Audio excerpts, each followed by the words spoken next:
යශෝදරා කිව්වා යශෝදරා එහෙනම් පිරිනවම් පාන්න කලින් 이르දි ප්‍රාතිහාර්ය පාන්න. යශෝදරා ඔබට මහා අභිඥා තියෙනවා. ඔබ මෙතෙක් කාලයක් අභිඥා දක්වලා නැහැ. ඔබගේ මේ අවසාන වතාවේ දෙව් මිනිසුන්ට හිතසුව පිණිස 이르දි ප්‍රාතිහාර්ය පාන්න කිව්වා. ඒ යශෝදරා උත්තමාවිය භාග්‍යවතුන් වහන්සේගේ සිරිපා වන්දනා කළා. මේ ආකාශයට පැන නැගිලා මේ ආකාශයට පැන නැගිලා එක වගේ භික්ෂුණීන් 1000ක් මවනවා. යශෝදරාව 1000යි 1000ක් ඉඳලා එක්කෙනෙක් වෙනවා. අහසේ සක්මන් කරනවා. එක වෙලාවක ගුරුළු වේශයක් මවාගෙන මේ පෘථුවියම පියාපත් දෙකෙන් වහලා බුදුරජාණන් වහන්සේගේ සිරිපා ළඟ තමන්ගේ ඒ ගුරුලාගේ තුඩ තියලා හොටේ තුඩ තියලා වන්දනා කළා. නාගයෝ බය වෙනකොට කිව්වා බය වෙන්න එපා මා යශෝදරා. මම යශෝදරා වෙමි. රාහුල මාතාව වෙමි. ඇතෙක්ගේ වේශයක් කරන් කුංචනාද කළා. ඒ යශෝදරා 이르දී දසදහසක් ලෝක ධාතු වලට කුංචනාද හඬින්ද. ඒ යශෝදරා අපි උඩ ඉඳලා මොහොත බලනවා වගේ බිමේ ඉන්න හිට අහසේ මොහොත පේනවා.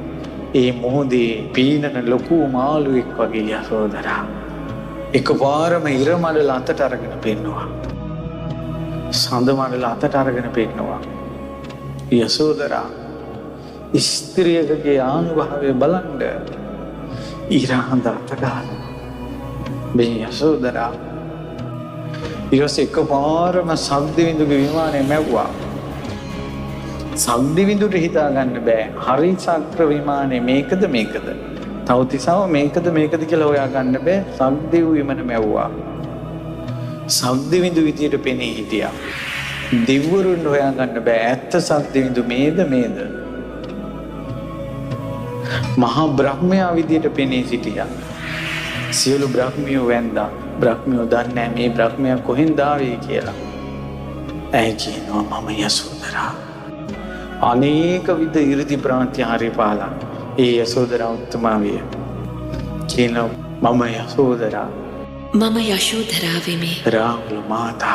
රාහුල මාතාව වෙමි. මම සංසාරින් නිදහස් වුණා. මම සංසාර සාගරයෙන් ගොඩ නැංගෙමි. සියලු භවයන් මුලිනු පුටා දැමීමි. මතු ජාතියක නූපදිමි.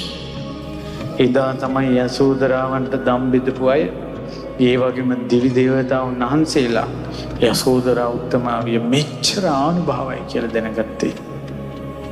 ඊට පස්සේ යශෝදරා උත්තමාවිය ආකාශයෙන් බැහැලා බුදුරජාණන් වහන්සේගේ සිරිපා කමල වඳිනවා. වැඳලා පිටිපස්සට යනවා. භාග්‍යවතුන් වහන්සේ පියවර කිහිපයක් ගියා. ඒ විහෙරේ කෙළවර දක්වාම සංඝයා යශෝදරා පිටිපස්සේ ගියා. 1000ක් භික්ෂුණීන් සමග භික්ෂුණී ආරාමයට ගිය යශෝදරා එදා රැ අර්ධ පර්යන්කින් ඉඳගෙන භාවනාවට සමවැදුණා. එහෙම පිරිනවම් පෑවා. මිහි මඩල කම්පා වුණා. ආයෙත් පිපිලා තිබ්බ මල් ගොඩාක් බිමට වැටුණා.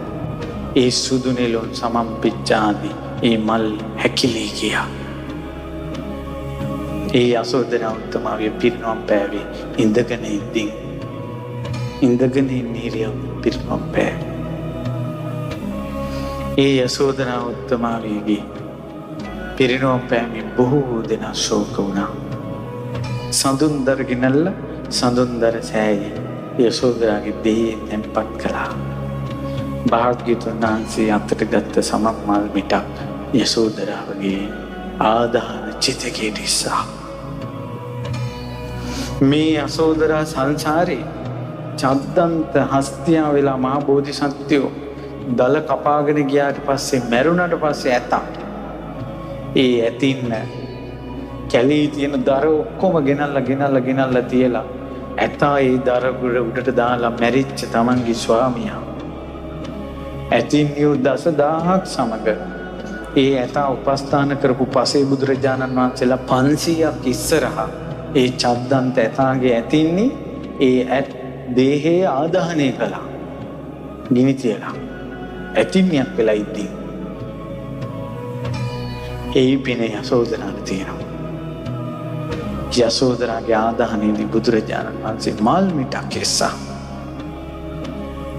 ඒ චිත්තකයේ දැල්ලුණ ඉබේම පිරිමියෙක් ගිනි තිබ්බේ නැහැ. ආදාහනයෙන් භස්මාවශේෂ ඉතුරු වුණා. පිරිමියෙක් ඇල්ලුවේ නැහැ.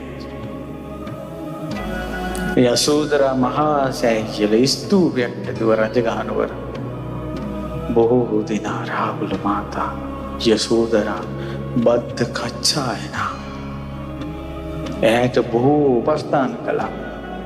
ඒ යසෝදරා රහත් තෙරණියගේ ස්තූපයට වැඳලා පුඳලා දහස් ගණන් දෙව්ලොව ගියා. යසෝදරා උත්තමාවියගේ සෑය වඳින්න නැතුව ගියාද?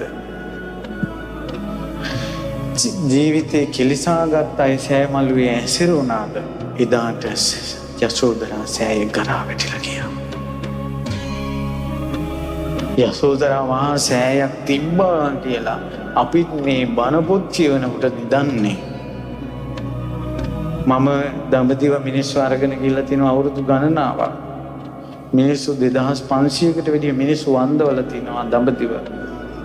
මමත් දන්නේ රජගහනුවර යසෝදරා සෑයක් තියනවා කියලා. බණ පොතේ තියෙනවා. කොතන තිබ්බද දන්නේ.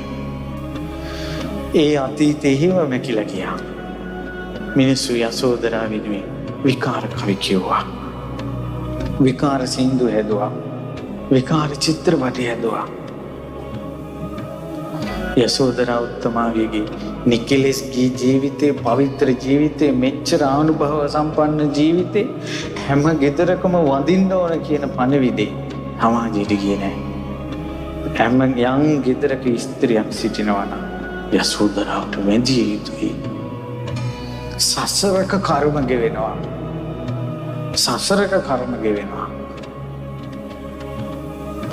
බුදුරජාණන් වහන්සේ සරණ ගියා නම් ඒ ලෝතුරා සම්මා සම්බුදුරජාණන් වහන්සේගේ සම්බුද්ධත්වයේ ඉක්මන් කරපු යසෝදරාවට බුදුරජාණන් වහන්සේ ගැන තියෙන බුදු සරණින් අපි වැඳිය යුතුයි. ගරු කළ යුතුයි. සියලු පිරිමින් යසෝදරාවට වැඳිය යුතුයි. පහන් තැබිය යුතුයි. පැන් ටිකක් තැබිය යුතුයි.